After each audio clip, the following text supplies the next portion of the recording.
Now, this is with regards to the practice of sunnat. I am told that it is actually emulating the practices done by Prophet Muhammad.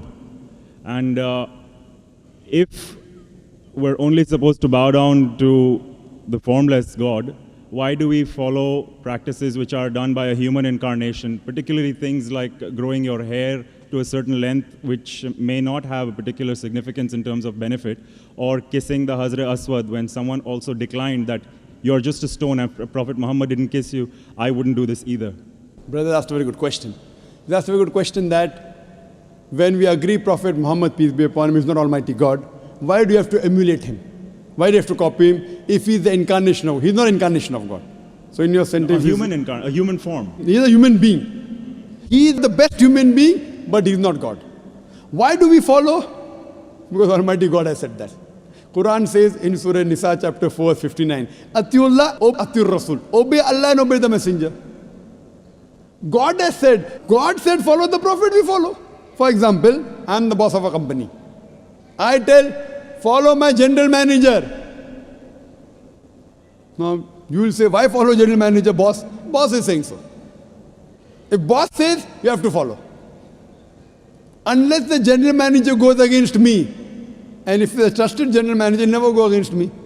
So similarly, the Prophet will never go against the teachings of Almighty God. It is because he is the messenger who has got the message of God for us. So when you emulate him, it gives us more blessings. But we can't worship him. We love the Prophet. We revere him. We love him. We obey him. But we don't worship him. So people who go to Dargah, Khwaja Moinuddin Chishti and all this is wrong? It's nowhere mentioned in the Quran to go to Dargah. There's no hadith saying go to Dargah. And the second part, the significance of Hazrat Aswad?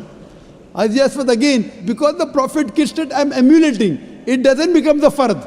It's not compulsory you have to do it. Sunnat means you will get blessing. But in sunnat, if you don't do, there's no negative point. In fard, you have to do it.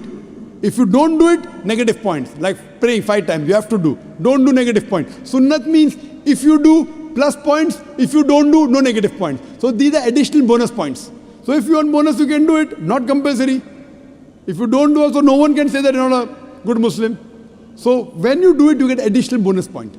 And a good Muslim tries to get more bonus point, but no one can say it's a sin. Therefore, it becomes the sunnah. So Prophet kissed it, we are kissing it. Even if you don't kiss it, yet there's no problem. Hope that answers the question. Thanks very much. You're welcome.